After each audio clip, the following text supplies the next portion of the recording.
We laughed at them. We quoted them. We put them in every group chat and every meme.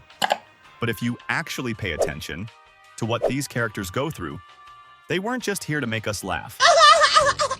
Today, I'm breaking down 5 sidekicks who deserved way more credit than they ever got. And I'm going to show you exactly why, moment by moment. Let's get into it. Let's start with Donkey. Ah! Oh, what large teeth you have! I mean, white sparkling teeth. Everybody remembers him as the loud, annoying, talk-too-much sidekick. But let's actually break down why he acts like that, because it's not random.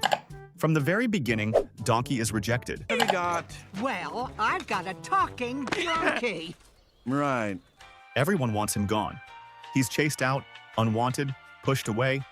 And the one character who doesn't immediately shut him out is Shrek, even though Shrek didn't want him around either at first. So what does Donkey do? He attaches himself to Shrek and never leaves. Not for one scene, not for one movie. Through the swamp, through the danger, through every risky situation, Donkey is there. Oh, God, I can't do this. Just let me off right now, please. But you're already halfway. Yeah, but I know that half is safe. He doesn't have to be. He's not getting anything out of it. He just stays. And here's what people miss. Every joke. Just something, because that is one dazzling smile you got there. And do I detect a hint of minty freshness? Every time he won't shut up. That's not just comedy. That's a character who's been abandoned before, doing everything he can to stay relevant, stay likable, stay needed. Because deep down, he's scared that the second he stops being entertaining, he'll get left behind again. He wasn't just the funny sidekick. He was the most loyal character in the whole movie, and he proved it every time he could have walked away, and didn't. Next, Olaf. And I want you to really think about this one. Olaf is built to be innocent. He doesn't understand cold. He doesn't understand danger. He's basically experiencing the world for the first time, like a little kid seeing everything for the first time. But here's the moment that changes everything. Later in the movie, when things get dangerous, Olaf makes the choice to stay with Anna, even though staying could mean he melts. At one point, Anna is freezing, and Olaf builds her a fire, knowing full well the heat could melt him. He does it anyway because he knows she needs real love to survive, the kind someone else in the movie only pretended to give her. And it's Olaf, the character everyone laughed at, who ends up being the one who understands love better than anyone else in the story. Olaf, you can't stay here. You'll melt. I am not leaving here until we find some other act of true love to save you. Do you happen to have any ideas? I don't even know what love is. That's okay. I do. He's not being brave on purpose. He just loves Anna enough that leaving isn't even an option in his mind. Love is putting someone else's needs before yours, like, you know, how Kristoff brought you back here to Hans and left you forever. Kristoff loves me? Wow, you really don't know anything about love, do you? Olaf, you're melting. Some people are worth melting for. That's not comic relief. That's one of the purest acts of loyalty in the entire movie. And it happens so fast, wrapped in a joke, that most people don't even clock what just happened. Then there's Mushu. On the surface, he's comic relief. Loud, dramatic, a little bit of a mess. But let's talk about why he's like that. Mushu comes from Mulan. He's a tiny dragon who used to be a guardian for Mulan's family generations ago, until he got demoted, basically fired, for messing things up. Now he's just trying to get his job back. Mushu isn't just tagging along for jokes. He's trying to prove himself to his ancestors because he's terrified of being seen as a failure, of being sent back to being nothing. So every scheme he comes up with, every over-the-top plan, every risk he convinces Mulan to take, that's coming from a character who feels like he has to earn his place in the world. And here's the part that really gets me. When he finally does something that actually matters, when he actually helps save people, the movie doesn't slow down for him. Citizens, I need firepower. Who are you?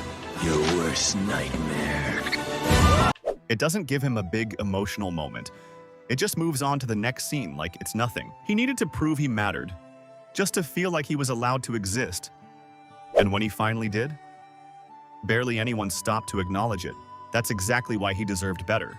Now let's talk about Sebastian. because he's carrying way more than people give him credit for. Sebastian is from The Little Mermaid.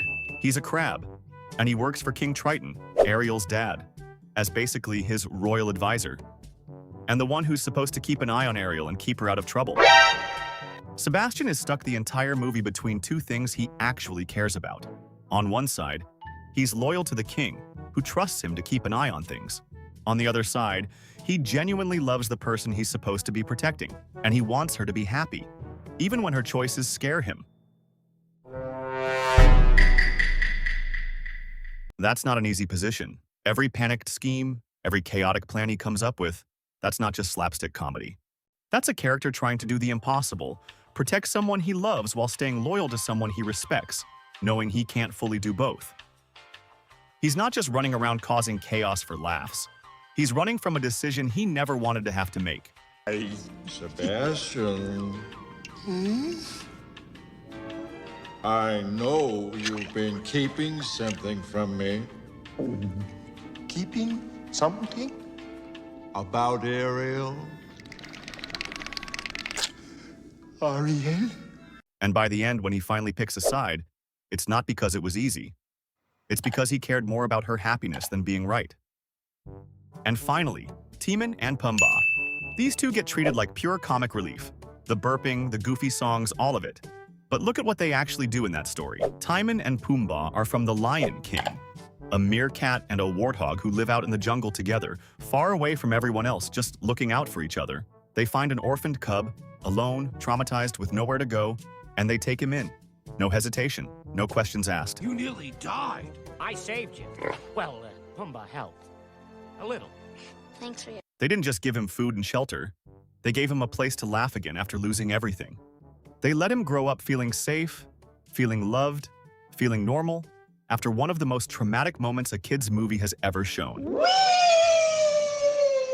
That's not comic relief. That's found family, built entirely out of kindness with nothing expected in return. So here's the pattern. Donkey stayed loyal through every danger, even when nobody asked him to. Olaf risked everything for someone he loved without even understanding the risk. Mushu spent an entire movie trying to prove he was worth keeping around. Sebastian carried an impossible choice between loyalty and love. And Timon and Pumbaa built a family out of nothing but kindness. These weren't just the funny characters, they were carrying real weight the whole time. We just laughed too hard to notice. So tell me, which one hit you the hardest? Donkey, Olaf, Mushu, Sebastian, or Timon and Pumbaa? Drop it in the comments, and if this does well, I'll come back with part 2. Like this video if you're never going to look at your favorite sidekick the same way again.